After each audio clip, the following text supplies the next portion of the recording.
Real Virginia is proudly produced by the Virginia Farm Bureau Federation. Since 1926, Farm Bureau has been working to preserve Virginia farms and our rural heritage. Visit our website at vafb.com. Hello everyone, and welcome to Real Virginia, a show about Virginia agriculture and the people who produce the wonderful local products we enjoy. Brought to you by the Virginia Farm Bureau. Some Virginia farmers are seeing an economic side effect of the coronavirus pandemic. It's tomato time in Virginia. And even though they're close to the nation's capital, the farmers of Fauquier County are firmly rooted in this high-growth area.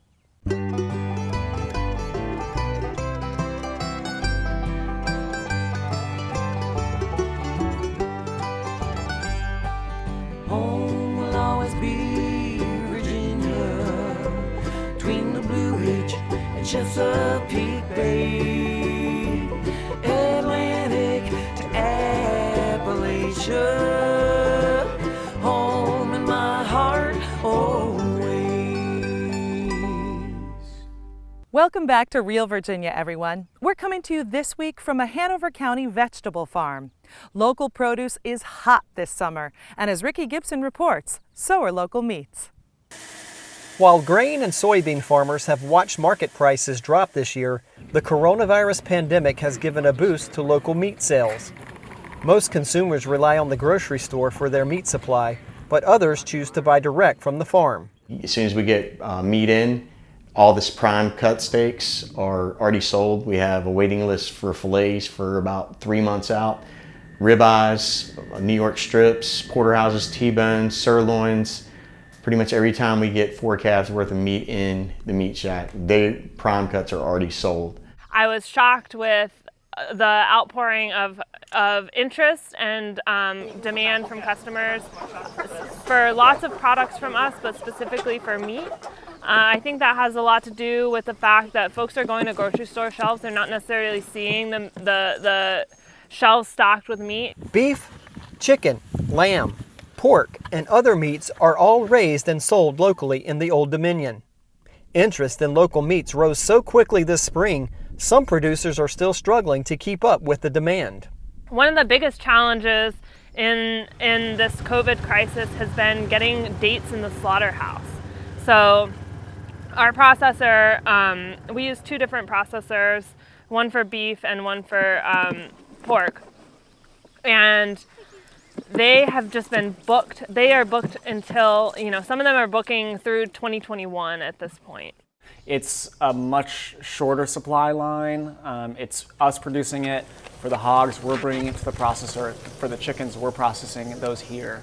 Even though they're smaller scale producers, most farmers still have to process their products through a USDA inspected butcher. McKinsey says only small scale chicken producers can process their birds themselves. But they're having trouble getting enough replacement birds since most farmers don't hatch their own chickens. The problem with that is, it takes 6 months to raise a pig from piglet to harvest. And so, and beef, it takes 2 years to raise from a calf to full harvest weight. So chickens are a quicker turnaround, and that was something we were able to pivot on really quickly. Virginia has a thriving food economy, and ripples in the national food supply chain this spring led some consumers to seek a more direct meat supply. Local meats are available through community-supported agriculture operations, on-farm stores, online markets, and other venues. By direct marketing our beef right to the customers and using a smaller USDA processor, we're able to kind of eliminate the middleman, and it has been a tremendous blessing for us. Like the rest of the country, local meat producers don't expect the pandemic to last forever. In the meantime, they're pleased to pick up a few new customers. There's a lot of farms in the area that are producing high quality pastured meats, especially here in Virginia. There is a lot of really quality meat out there if you start to look for it. The number of small beginning farmers has been growing in the Old Dominion over the past decade, and many have found a home in the local foods movement. Zach Cushing is a Virginia Tech agriculture major who has been working at Coastal Cattle for 6 years. We only started up cattle a couple years back, and we've been growing, and then we started selling meat, and it's been doing really well. The hopes and dreams is to stay. I mean, with this, coastal cattle, and I don't know. I'm kind of starting to like shift into like more of a managerial, like kind of helping out more, doing more, like taking more responsibility, which is cool because like for one person to have like all that weight is a lot. All the people that work here are just absolutely, you know, phenomenal young farmers. I myself am a young farmer and just want to encourage people to continue to explore their own relationship with food, whether or not you're growing it or consuming it. I think it is a relationship. If you're interested in purchasing locally raised meat, visit a farmer's market and ask around, or visit virginiagrown.com and search for a farm near you. I'm Ricky Gibson reporting. There are at least 11 custom meat processing operations in Virginia. These smaller butchers must meet all the federal and state regulations for safely processing cattle, swine, sheep, pork, and poultry. Whether you buy custom meat from a farmer's market or at a store, each of these packages of meat will carry either a federal or state inspection label. Meat harvested from wild game birds and animals cannot be sold for food. However, it can be processed and donated. Tons of donated venison have been shared with Virginia food banks over the past decade, thanks to the Virginia Hunters for the Hungry program. Hi, today we're going to be talking about tomatoes in the summer garden from the ground up. Please stay tuned. We're stronger together, especially at this difficult time. For over 90 years, we've watched our membership grow, and we're honored to be part of such a special community. Thank you to the farmers who provide for us every day. Virginia Farm Bureau is proud to serve our members, their families, and to give back to our local communities.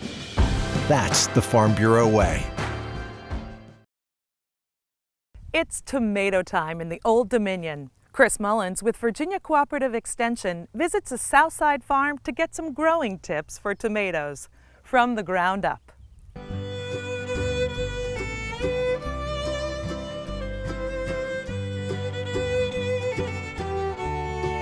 Well, hello and welcome. Today we're in Mecklenburg County, Virginia. We're at the historic Cabbage Farms. I'm here with the owner and operator, Mrs. Mariana Bose. Mrs. Bose, thank you for letting us come out here today and talk to you. Well, thank you for coming. I know you grow a lot of different things here. You've got strawberries and blueberries, and you grow a lot of vegetables. But I want to know about tomatoes today. What kind of varieties of tomatoes do you grow here? Well, we have Biltmore, Celebrity, Better Boy, the yellow tomato, the cherry tomato, just most any kind you would want. So everybody can find the tomato they like Right, here then. right. All right. How's your spring been for tomatoes? Not too good for the ripening, but we have plenty of tomatoes on the vine, but they're just not red yet. Well, they're gonna ripen up soon though. They will be here soon, plenty of them. We're gonna go and look at your tomatoes right now. Okay. Well, we're here with Marilyn Estes. Marilyn is a small farm agent with the VSU Small Farm Program, and I know you work with commercial growers, but also maybe some gardeners in Southside Virginia. Right. So here at Cabbage Farm, they're growing lots of vegetables that we see behind us. We want to talk a little bit about tomatoes. Do they have is it a pick your own tomato operation, or how do they do this here? No, she has a helper here, and they pick tomatoes in the morning and bring them to her stand, and they sell them there. So people come in, buy them right there, Right. fresh right off the vine. Right. Yep. Oh, that's great. Well, I look behind me, I see lots of different sizes of tomatoes, some Yep. taller, some shorter. I'd really like to go over and see some of them and talk about how they grow them here. Okay. Yep. They do a great job here. Well, Marilyn, I know there's different varieties here, but you can really see different heights and things. Right. They make a difference, the varieties, right? Yep. Yeah, she has several different varieties, and each grows, at a different height, and that's why they have the stakes here with the strings to support the vines, to keep them off the ground and keep air circulating around them, also to keep them from rotting as bad. So this is different. A lot of times in the garden, we'll put something like a cage around them. Right. So this does the same thing, right? Sure does. And with this, if you had to cage every one of these, it'd be a lot more work. So this is a little more efficient using the string and the stakes here. So the stake, and every few plants there's a stake, maybe every 1 or 2 plants, and then the string, and that just keeps it from moving back and forth and falling down. Right. And as the plants grow, they add the additional string for more support here. And I noticed with the cherry tomatoes, they get much taller, so they've got much taller stakes. Right. They actually are using the T-post over there, which are taller than these little wooden stakes, and that really helps support those. They actually, here, she has very, very high production on the small cherry tomatoes, so they need a lot of support. They're very productive anyway. They are. I noticed too that they've got black plastic around the plants. Why do they do that? Well, they use a raised bed here, and they put the plastic down, helps control the weeds, and it keeps some of the fruit from being directly on the ground. It, helps prevent rotting too. Okay, so if a home gardener wanted to do something, they wouldn't have to buy this stuff. They could maybe put straw around it, and that'll help keep the water from evaporating, and it would keep maybe some weeds down. Now they have to water this, don't they? Yes, they have drip tape here under all of these, and they irrigate when Mother Nature doesn't provide enough rain for it. So for a home gardener, what could they use to irrigate? Well, a soaker hose would work great, for a small area if you didn't want to go into the drip irrigation system. Okay, and it just puts the water right at the root zone. Right. The leaves don't get wet, you don't have a problem maybe with as much disease issues. Right, yep. And rot also. Right, okay. Well, just a really nice, productive system they've got here at Cabbage Farm. They do a great job. Yes, they do. They put a lot of hard work into this, and they take a lot of pride in what they produce, and everything she sells here is grown here. Well, good. I know there's going to be some ripe ones pretty soon. Yep, they're getting ripe. They're need a little more sunshine to get them going, but as you can see, there's a lot of fruit on these vines, and so hopefully she'll have a great year. Well, great. Marilyn, thanks for coming out and talking to us about the tomatoes today. Thank you for coming. Well, for more information about growing tomatoes in the home garden, contact your local county extension office and talk to a master gardener. For From the Ground Up, I'm Chris Mullins. We'll see you next time. From the Ground Up is presented with the generous advice and assistance of Virginia Cooperative Extension. Visit their website at ext.vt.edu. Hi, I'm Chef Tammy Brawley, coming up on a special edition of Virginia Heart of the Home, Stuffed Mushrooms. And now, a sneak peek into a day in the life of a Virginia dairy cow. They get their day started. They have some lunch. Get some exercise. Spend time with their friends. And then end their day with dairy sweet dreams. Real dairy, real life, real delicious.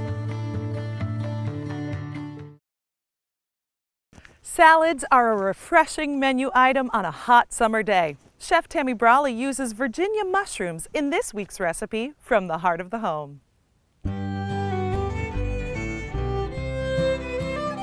Hi, I'm Chef Tammy Brawley.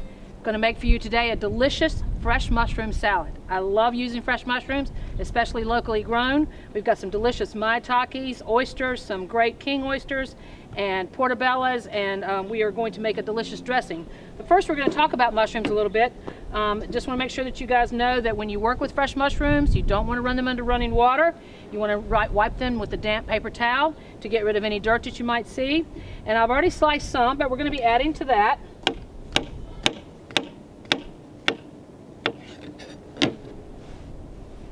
going to add some more shiitakes. And then just a couple more of the king oysters. I love working with king oysters. They're a delicious meaty flavor. And then I love working with shiitakes if you want to do some sauteing. Put some delicious fresh maitakes on there, some gorgeous yellow oyster mushrooms. Put those there. And then we're going to make a delicious, simple, very simple salad dressing to go with that. We're going to add a 1/4 cup of olive oil. And then we are going to do about 1/4 cup of lemon juice. And the larger lemon will give you about 1/4 cup. So we want to squeeze that lemon in there. Squeeze the other half. That's about 1/4 cup, maybe a little bit more, but a little bit more acid is not going to hurt anything. Absolutely great way to jazz up your salads. And a little bit of salt and pepper in that. Mushrooms really benefit from a little salt and pepper. And then we're going to chop up a little parsley to go in that.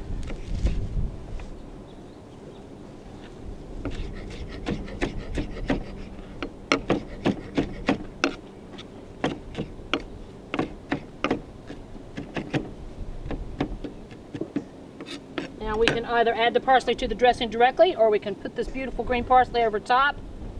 Virginia grows some great herbs. I hope you guys have got some going in your own garden there. Then we're going to whisk together our dressing. You want to whisk it pretty good. You want to get these two things to kind of get married, so to speak. You're getting an acid there with the lemon juice and then the olive oil. Get it nice and whisked in well. Drizzle that right over the top of your salad that you've already put together. It's a beautiful yellow color too from that lemon juice. I think that's wonderful. And then we're going to grate some Parmesan cheese over top of it. Doesn't have to be a lot. Or if you want to make it dairy-free, then don't add the cheese. That's totally fine too.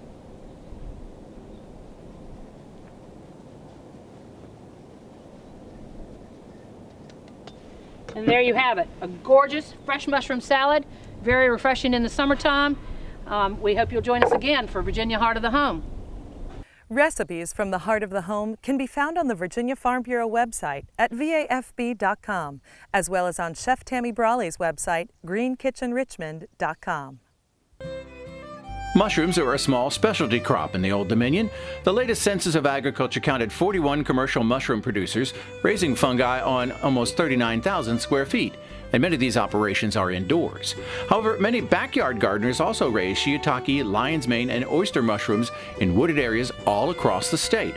Some Virginians still gather wild mushrooms as well, and there are several mushroom clubs that welcome newcomers to the hunt. The morel mushroom is very popular in wooded parts of the state. Never eat wild mushrooms without identifying them first. Fauquier County is near the heart of Northern Virginia's suburban sprawl.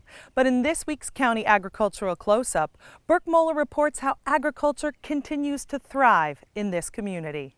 Established in 1759, Fauquier County was named for Francis Fauquier, Lieutenant Governor of Virginia at the time, who reportedly won the land in a poker game. Those who live here are keeping the wagering tradition alive, as Fauquier County is known as a haven for breeding thoroughbred horses and is home to the Gold Cup, one of Virginia's premier horse racing events. The equine industry is a major player in Fauquier's agricultural profile. From a livestock production, cattle is number one, although we have a huge horse industry. So it's really hard to tease out the numbers on the horse industry and how much effect that has, but it's big. It's really big. Fauquier, we know, is at least second or tied with Loudon for the state for the number of horses and dollars generated. Greg Ryan moved to Virginia from Boston and became a champion jockey. He's the all-time amateur rider in the U.S. with 150 sanctioned wins and now raises horses for competition. Ryan appreciates the way equine culture fits inside much of everyday life. Like the social life around Fauquier County is not really by country clubs. It would be fox hunting, and then basically at every point-to-point racing, people have tailgates afterwards. And they'll plan, we'll see you next week or this week, and who will have the tailgate, and then there'll be the fox hunting. But horse racing is not the only agricultural sector here. Beef production is also important, and those who raise cattle are using innovative techniques to bring customers a particular beef product that's hard to find anywhere else. Some of their techniques may come as a surprise. The farm has been described as the Jurassic Park, Back to the Future cattle operation.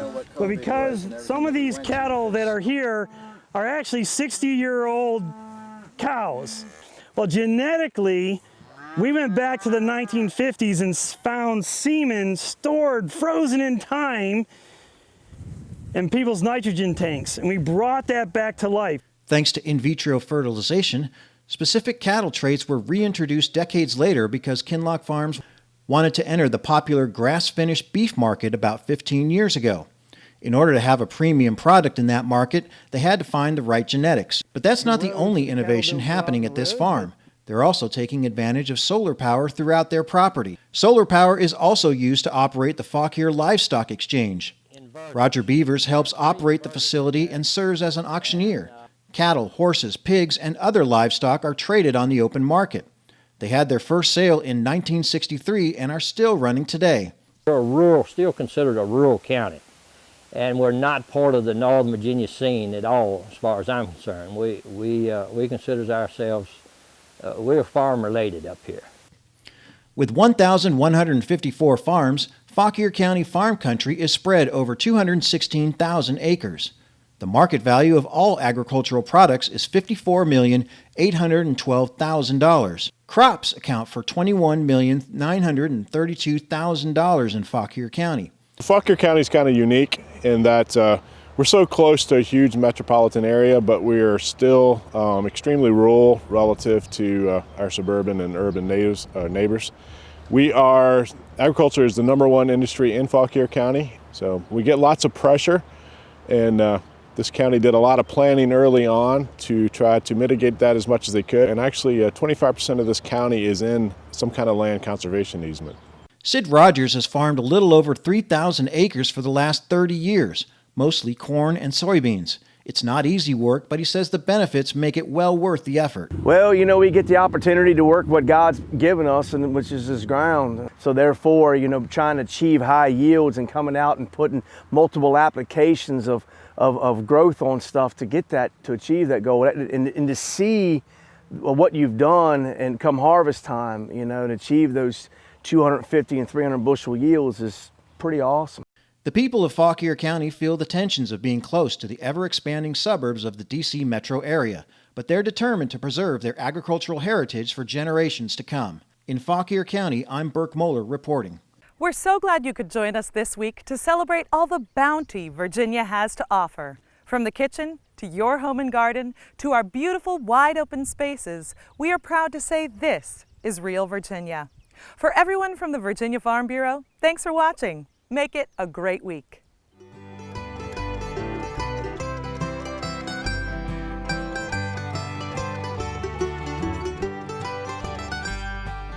Home will always be Virginia, between the Blue Ridge and Chesapeake Bay, Atlantic to Appalachia, home in my heart always. Hey Bobo, do trees tell each other stories?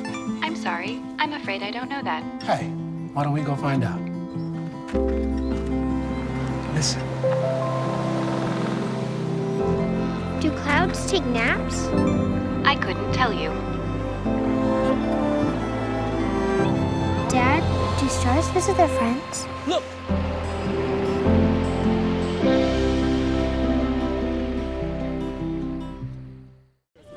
Leaving hot coals improperly extinguished can cause a wildfire. Hey guys, it's Smokey! It looks as if Smokey is going to use the drown, stir, drown and feel technique. After the first drown, a good start.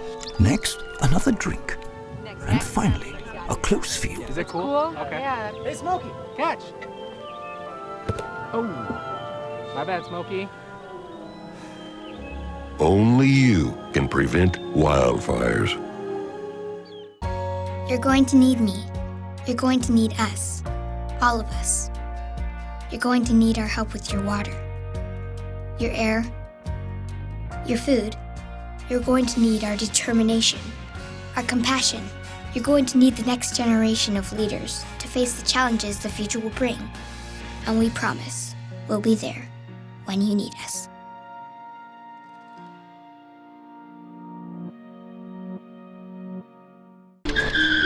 If I could go back and change it all, I would.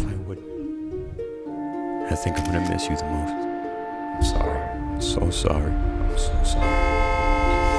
Or maybe it's just the little moments. If I could go back and change it all, if I could go back, I would. But I can't.